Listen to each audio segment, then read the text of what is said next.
On today's episode, we're going over the things you need to know now if you want to purchase a gaming PC. All that and more on this episode of System Integrators Weekly. Let's go, nerds!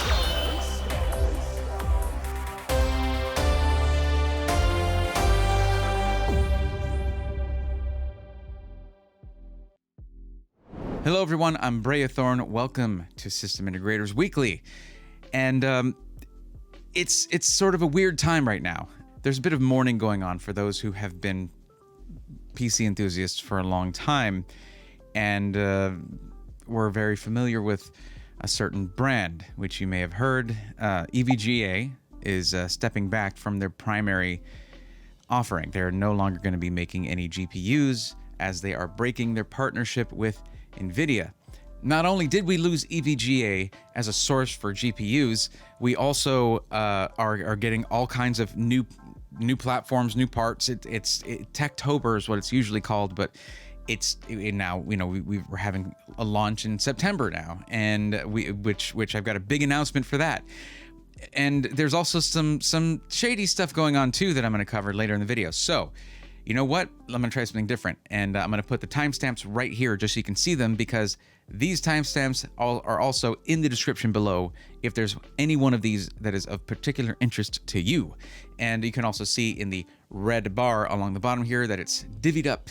So if that helps you out for finding the information that is more relevant to you, although if you are interested in a PC right now that is relevant to you, this is all relevant. So just continue watching, and we will get to that information right after this word from our sponsor, which is VIP CDK Deals. CDK Deals is an online marketplace that offers game keys for several different platforms and genuine software licenses at drastically reduced prices. You can even use code BRAE25 to get an additional 30% off. Here's how it works. Here we have an OEM license for Windows 10 Pro. Of course, all Windows 10 Home and Pro keys can be later upgraded to Windows 11 at no charge. Keep in mind that you'll need a new key if you build a new system or make major hardware changes. OEM keys cannot be used to upgrade from Windows 10 Home to Pro, so make sure you know which version you have installed. Here in the cart, you can use code BRAE25 to get an additional 30% off. So an OEM copy of Windows 10 Pro will drop from $22.72 to just $15.90. After your purchase is complete, click View Keys/Codes, click Get the Key, and copy it. Then go to your Windows search bar, type out Activate, and click Activation Settings. My Windows install is already activated, so I'll be replacing it, but yours should just say Activate Windows. Paste in the key, click Activate, and you're done. Thank you, CDK Deals, for continuing to support the channel. Now, the normal disclaimers that I have don't necessarily apply as much to this video, so we'll forego those right now, and we're going to jump right into it in record time. So first, we got to talk about the elephant in the room, and that is the announcement made by several, actually very few content creators in the tech space. The two that I follow mostly being Gamers Nexus and Jay's 2 Cents about EVGA no longer being partnered with Nvidia. Now, to be clear, I understand that many of my viewers are fairly new to PCs, as most of you guys tell me yourselves. So what you need to know is this: EVGA sold so many GPUs, graphics cards, but they didn't make the actual GPU, the die, the actual chip, the silicon that was manufactured by Nvidia. That's why it's an Nvidia. It's an EVGA Nvidia RTX 30 whatever, right? That's what you were seeing. So it was a partnership, and that made EVGA an add-in board partner, or an AIB. Like your MSI, Gigabyte, Asus, all of those companies, they don't make the actual silicon. They make everything. That they basically get all the specifications from Nvidia for the graphics card. They buy the silicon from Nvidia, the dies, and then they design and make their own PCBs and cooling solutions and all that. And of course, their own firmware and everything. So probably about a certain number of years ago, Nvidia sort of stopped the creativity that was in the add-in board partner space. So you would have certain AIBs taking two of those chips, two of those GPUs, putting them on one board and just doing crazy kooky stuff to try and just get the most performance out of that generation's architecture. And I guess Nvidia hated creativity, and they were like, no, we want control. They have found many ways to control their partners, which is what makes the partner word and add-in board partner a bit shaky, because once you partner up with Nvidia in the space where you work with them, they're the ones in control pretty much. They also decided to stop letting their AIB partners know, or actually, I don't actually know when this began, but they just, imagine being the CEO of EVGA or any of the add-in board partners, each of these pretty big companies in their own right, and not knowing what the MSRP of the card is going to be that you've been manufacturing and that you're getting allocation for, and that you're about to seed the supply chain with, and you don't know the MSRP until Jensen goes up on stage and announces it to you and everybody else. That doesn't seem tenable, honestly. It doesn't seem sustainable, but that's how it's been. But that's been sort of working this whole time. Well, EVGA didn't like that.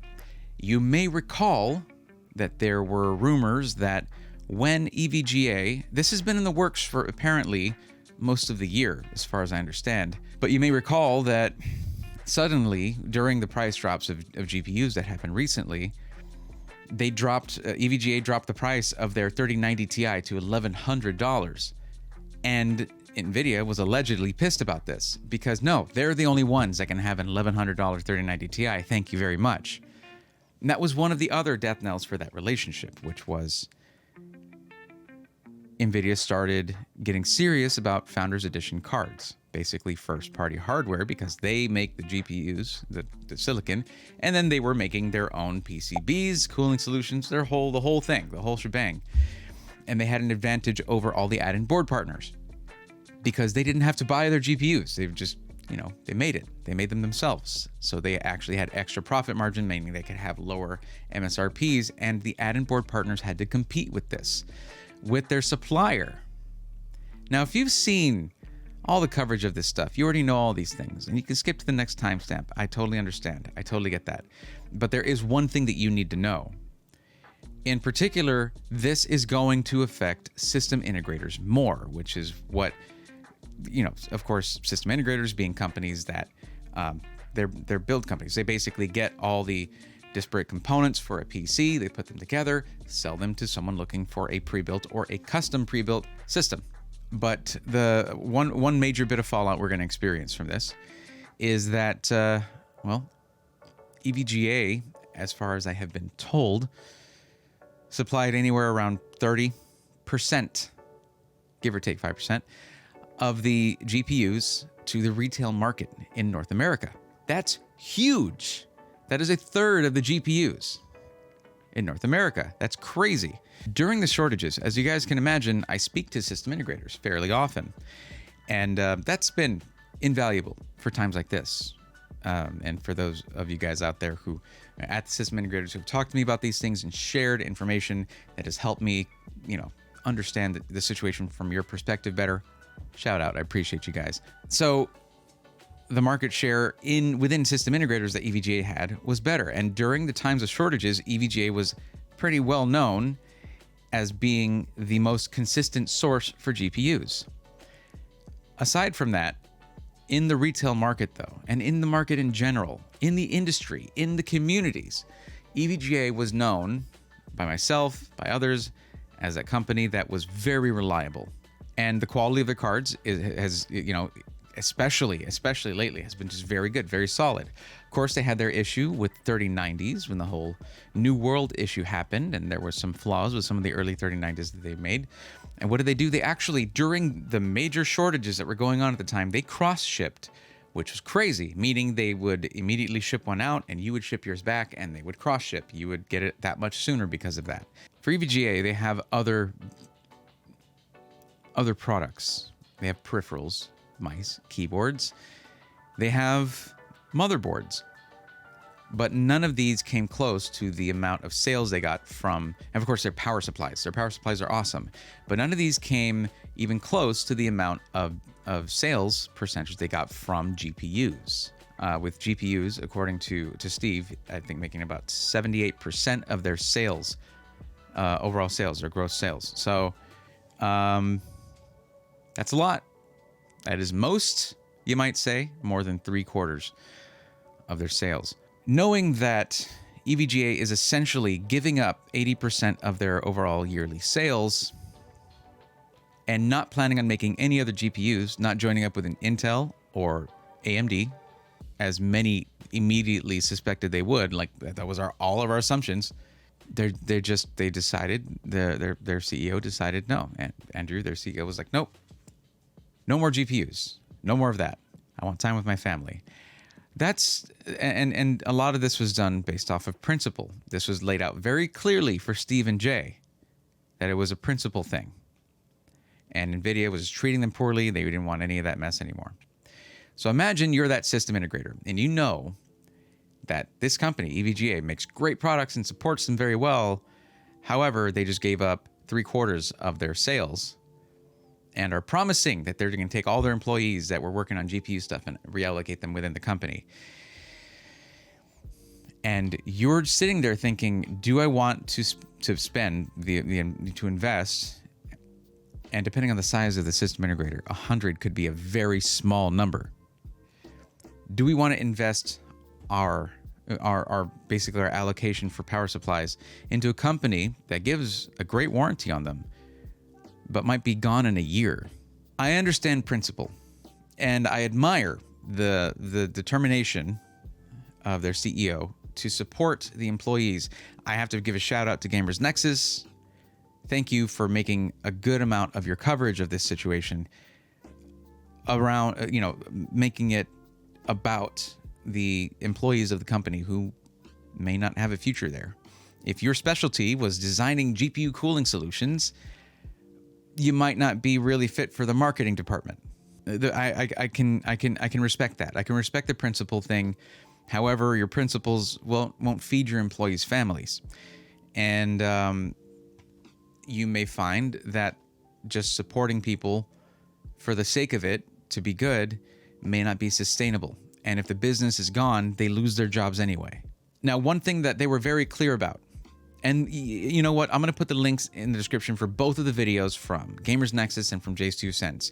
Gamers Nexus does their in-depth coverage where they're very much, very, very, very neutral, and they just sort of cover things. He's an amazing tech journalist. Whereas, of course, Jay of Jay's 2 Cents is more of the everyday guy. It's just like, hey, you're a gamer, you want to know this stuff, here's how it's going to affect you, but he also gives you industry insight. So both very useful perspectives. I'm just a huge fan of both of those guys. So I'll put those links in the description below. But if you recently bought an EVGA GPU that has you within their 3-year warranty, which is a great warranty for a GPU, EVGA is halting production on 30 series cards and they're going to sell out of the ones they have now, but they are holding back inventory for what they project to be the right amount of cards for each level to be able to fulfill warranties. That's what they're doing. So you're not just caught in a lurch. You're not just like, oh, what do? I do I return this thing? Did I just screw myself over by buying in on those sweet deals that they had? I mean, no, you still have your warranty. EVGA hopefully is not going anywhere. If they make the right moves, they won't go anywhere. As of right now, they are not going to make any more GPUs. I will tell you this. Maybe watch that RDNA 3 announcement when it comes out. Maybe spark some interest. Bring that passion back. We'll talk about that later, though. We'll talk about RDNA 3 later. But my suggestion is that you have a team. You have a very good team for making GPUs and designing GPUs. You have an amazing team for that. Maybe a little conversation with Dr. Lisa Su wouldn't be a bad thing. She seems like an excellent conversationalist. That's no /s there. I mean it. It'd be a very interesting conversation, I think. Anyway, speaking of graphics cards and I guess Nvidia, this video was supposed to go up on Monday the 19th, and on the 20th, so Tuesday, is when they should be announcing all their stuff for 40 series. When they're finally going to drop the first 40 series card, and when the next one's going to come out. It's not all going to come out at once. That's just not how they do it. Usually it's the expensive stuff first. Anything mid-range takes a while. Anything budget takes an even longer while. But let's talk graphics cards. It's important to note that this may be more pushed back than we expect. In fact, many were speculating that August would be the launch date for the first 40 series card, and I'm getting the feeling that that was inaccurate. And then some were saying September. Probably not going to happen. So late October is what I was told a little while back for 4090s. And yeah, you don't need one of those. Sorry. Unless you specifically are a 3D artist or have another specific need for a lot of VRAM, you're not going to need a 3090. Remember something about upgrading. Upgrading is only necessary when you think it's necessary, because what you do is starting to run slowly. Whatever game you play, whatever video editing software you use, those kinds of things. Whatever 3D design software you're using, you're like, man, I need more VRAM, but I don't want to get a 30 series. I'd like to just get a 40 series when those come out. Well, if that's the kind of thing you do, maybe the 4090 will be for you, but they'll also probably be in short supply. That's just how that goes. But then a month after that or so, or a month and a half after that, something in that ballpark, we should be seeing the 4080. Just remember that you're not forced to upgrade. You don't have to. It's just there will be a lot of pressure from marketing, from the hardware industry, just marketing and saying how they'll put charts up and they'll be like, this is your 3080 that you spent double MSRP because the shortages. Yeah, there's that. Well, it's down here, and this is where the 4080 is going to be. Or no, you know what? The 4050 is going to beat it by 4 times. Whatever. That doesn't change your actual day-to-day experience with your hardware. Forget that stuff. Once you get a system you're happy with, keep that happiness. Keep it alive. And remember that you can do other mods to sort of bring your system into an optimal balance to get the best performance out of every component. Now, as for AMD RDNA 3, we're going to talk about processors here in a bit, but for AMD's RDNA 3, they gave a little teaser during the keynote for Zen 4, and it was really just that. It was not very informative. I'm going to tell you all this right now. What pisses me off about Nvidia, and this has been reflected in several, tech channels, is that they make genuinely good products that are the best most well-rounded GPUs on the market. Meaning their graphics processing is not just for games, but at least going by the last game, the last consumer GPU keynote, the one for RDNA 2 or Big Navi. Go back and watch that keynote. Count how much they mentioned content creation, encoding, things like that. You'll find that they say it almost not at all, because the entire thing was aimed at gaming. Yeah, it was just all about gaming, and I get that. They want to compete on that. But you know how many gamers also want to stream these days? I know, because I help them find PCs. And when they say that they're thinking about streaming, do you think I recommend an AMD GPU? You bet I don't. I certainly don't. Because Nvidia has the market on NVENC, and it's absolutely solid. Is it the best rendering out there? Arguable, right? Depends on what your priorities are. If you want to get up and get going, NVENC is the best. If AMD really wants to compete, they need to, compete in gaming. But guess what? Most of their GPUs were better in gaming than their price counterparts from Nvidia. And hardly anyone was buying them anyway, because people want to do more with GPUs and just game. Get your encoding up to snuff. Go after the content creation market. It's massive right now, and it will continue to grow. Also, ray tracing hardware is going to be in its second iteration. Hardware accelerated ray tracing, I should say. So hopefully that's going to be better, because if there was one way to absolutely kill your FPS, it was turning on ray tracing on a Radeon 6000 series GPU. So what does that mean for you? What about what you want? New stuff coming out. Who cares? What about you and what's right for you? Well, I don't know specifically what you right now, not my audience, you. I don't know what you need. That's why I do my streams. Every Sunday, Tuesday, and Thursday, you can come in to my Twitch channel, which is twitch.tv/Braithorn. Just come to my stream, get in the queue, and I'll help you out. On the 27th of this month, AMD is going to be releasing their Zen 4 platform. Their Zen 4 architecture. That means their 7000 series Ryzen CPUs and the chipsets for the motherboards that go with them. I mentioned earlier that many of my viewers tell me that they're new to PCs. I love that. Like, I like to be a channel that you feel comfortable coming to when you're new to this stuff, because I know some of the other tech YouTube channels can be a bit daunting when it comes to being new to this stuff. I don't assume knowledge. I don't assume that you have knowledge. I just try to provide it. But one thing that can be a bit dodgy, right, if you're new to PCs, is being an early adopter of a brand new platform that is just being released. And you want to get into that new stuff when it comes out so that you know that you're getting the most updated thing that you can. However, it's going to be buggy. I can tell you that right now. They basically have a new RAM overclocking method of Expo, right? So Intel has XMP, which means new RAM kits that are certified to use with Expo. I feel like there's going to be issues with that because people are going to try to use DDR5 that is not. I feel like that might be a bit rough, but we're going to find out actually live. Now, so if you want to see Zen 4 tested at its peak, and I'm talking about absolute peak, I announced something on my Twitter just the other day, and it's really exciting. I have a system integrator who was paying attention to what I was saying when I was like, I really want Zen 4. I really want to test Zen 4. They even tried to get it to me early. However, they couldn't take the embargo that they signed with AMD and extend it to me. And it was pretty much too late in the game for me to sign on to an embargo with AMD myself. So more about that stream. That system integrator is going to make sure, because they couldn't get me a system early, they're going to make sure it's on my doorstep on the 27th. And this system will be no slacker. We're talking the top dog 7950X processor. 16 cores, 32 threads, the newest Zen 4 architecture, a 3090 Ti. So we can expect no GPU bottlenecks on this. And basically everything else about the system absolutely maxed out. So we can see the most optimal situation for the most powerful AMD CPU versus a 12900K.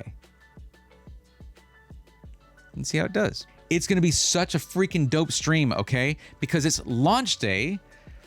And yeah, kind of cool to have all the videos out there. I would love to have content ready to go for that day. But from what I understand, getting embargoed hardware for a lot of content creators, they've said, and we've had this for a week. We did all of our testing, we did all of our stuff, and we did it, and we got our video out. Here you go. Here's the content. That sounds really stressful too. With this, we know it's a live stream. It can go however. The thing might not even boot. It'll boot. They're going to test it before they send it to me, of course. Now, I do want to give a shout out to the system integrator making this possible, and that is EVGA Direct. Thank you guys. It is our first collaboration together, first time working together. It's going to be a review of their skills too at building, but we get to see what their intention is towards quality. What is the best that they can make, at least within the specs that I asked for. So it's really exciting. It's like really exciting because they were just like, okay, what do you want? Yeah. Okay. All right, we'll do it. It's like, okay, cool. I don't often get to do that. I never get to do that. I'm not trying to rain on the EVGA Direct parade, which, by the way, it is EVGA Direct, I found out. Thank you, Alex, for clearing that up for me. He runs a show over there. I used to say Ava Direct, and that is not who they are. They are EVGA Direct. There is another stream coming up, and that is actually on Tuesday. That is this Tuesday. So yeah, the 20th, not only is there a stream from Nvidia, but there's also the stream that I'm doing for the PC that's being sent in from Skytech, which I actually got to spec out. So it's been a crazy month for me being able to spec out systems. It's exciting stuff, but that's going to be an Intel system. So it's still going to be a really cool stream. Come by for that. You guys are going to want to check that out. And I just love testing stuff live on stream. For both of these systems, we're going to run benchmarks, stress tests. I'm going to open them up. We're going to look at cable management. We're going to look at all that stuff. Okay. So that's going to be really exciting. I want to make sure you guys are there. It is at twitch.tv/Breathorn. You need to be there. And that is going to be at 8 p.m. Central Standard Time for the Tuesday stream for Skytech. I'm not sure about the stream on the 27th. It may be a long stream. I may be starting that one early. So follow my Twitter at Breathorn for all of the updates on that. Plus, I also make announcements in the announcements channel in the Discord, which is linked in the description below. But the link for my Twitter, you'll also find in the All My Links link That is right at the top of the description. If you're needing a PC now and you don't want to get the new AMD platform within its first 3 months or anything because, you know, you're concerned about that, I get that. And that's why I brought it up. So if you get 12th gen Intel on a system, you should know that it's now a platform that has matured. And also the prices have dropped on many of the chips because the new ones are going to be coming out. And here's how this works. What I used to do. I was never on the cutting edge of stuff. Getting this 7950X on launch day is nuts to me. I've never had anything like that happen to me. Ever. What I did was I would get the previous gen when the new gen came out, because the previous gen gets discounted. Either, it's discounted before and then also discounted after the new gen stuff comes out. So what you do is you can get 12th gen Intel right now. It's already a bit discounted, And then in over a year, when 14th gen comes out, you get yourself the top of the line 13th gen processor, Raptor Lake.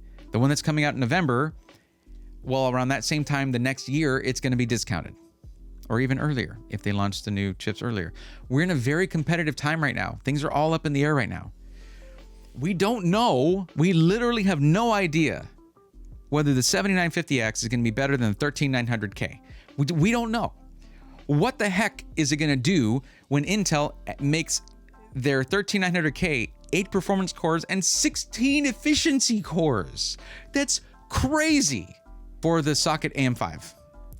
AMD has promised at least 3 years of support for socket AM5 and beyond, they say.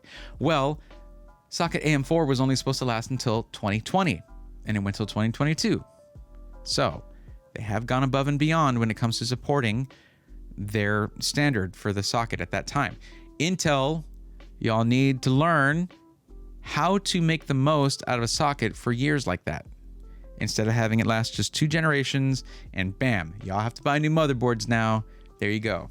Another thing for those looking for Zen 4, if you're looking to build anything near a budget system, you're gonna have to wait. But I have good news and bad news. The bad news is that you do have to wait because the B series boards won't be coming out immediately, but that's normal. And as a matter of fact, I was kind of surprised when they said that B650 motherboards would be coming out a month after X670. Look at X570 and B550. It took 11 months for the B series platform to come out, B series chipset to come out. 11 months.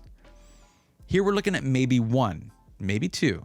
Excellent. That means you get yourself a 7600X for $299 and then potentially a motherboard for under $200. That's going to be much better because the pricing on X670 and X670E is a little out of control because the chipset is expensive. Okay, last thing here. And this one, it's going to get a little bit spicy, but we won't go too long. All right, I just want to make a few things really clear. Do not buy a PC from Lyte Gaming PCs. Just do not do it. If you haven't seen it yet, this is my detailed breakdown of my interaction with Lyte and some of the interactions that were sent to me by one customer, though I have had several report and so many comments on people having awful experiences with Lyte, especially during the shortages, particularly during the shortages, which is when companies showed their true colors. But the stuff that Lyte did was just borderline evil, all right? Like seriously, check out their Better Business Bureau complaints department there and check out my video because I go over one of those stories in great detail. And man, I've got receipts after receipts, but you get to see some of them in that video. But the thing is, Lyte is advertising hard right now. You probably saw a Lyte Gaming PCs advertisement before this video. Isn't that weird? You go to the channel of the Prebuilt guy and you see, oh, Lyte Gaming PCs. Wow, that's probably very convincing advertising. And some of you will still see my face, my smiling face in that advertisement. Now, how do I know that? It's because I constantly have people reporting back to me every time they see it, after being told many times by Caleb, the CEO of Lyte, that no, we're not going to run your ads. And this was months ago. Yeah, we'll take them down. Look, here's my communications with my ad agency. And here you go. No, we're not running your your content anymore using your likeness without your permission. That would be wrong. Of course, we're not doing that anymore. This was a tweet, a DM. This past Wednesday. Just saw this 10 seconds ago. Add this to your collection. There's my face. Lyte Gaming PCs ad right there. It doesn't matter what the company tells us in the comments under my video or in the emails sent to me afterwards, after I posted that video, where they're like, you're attacking us. This is who they are right here. This is who they are. They don't care. They don't keep their word. They don't care about being honest. And this is so public. Like, what do you think? We're idiots? Do you think we're that stupid that you can just tell me, in which, of course, I share with my audience, oh, we promise we're not going to use your content anymore. I could even, you know what? We'll make a separate content piece. And I'll show you guys the email where he said, seriously, over a month and a half ago, actually, oh, here's the conversations with my ad agency, and here's their responses. And I'm like, I don't care. I don't want to see my face on your ads anymore.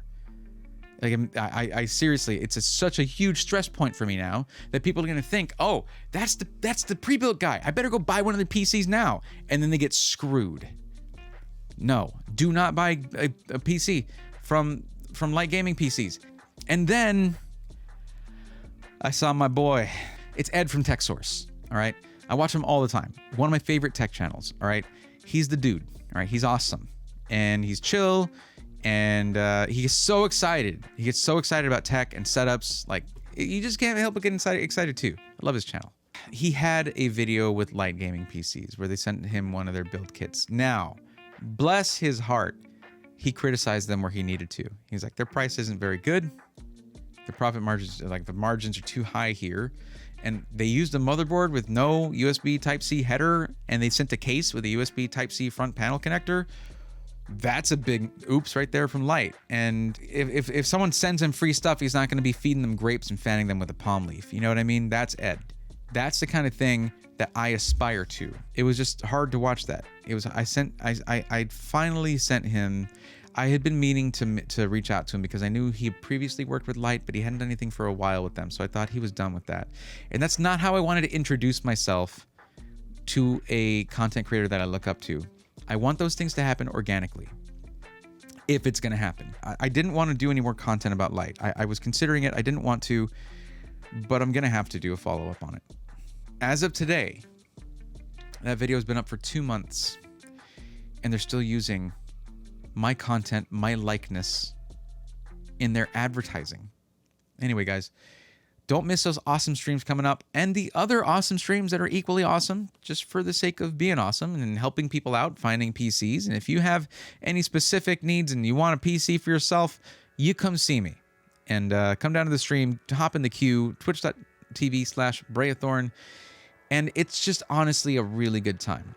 I'm actually going to need to get this place cleaned up for Tuesday because on that day, we will be putting a PC through its paces. And I've gotten to see it already, and a peek. I got to see a peek, and it looks good. So it's gonna be a fun one. All right, guys. Until next time. Take care.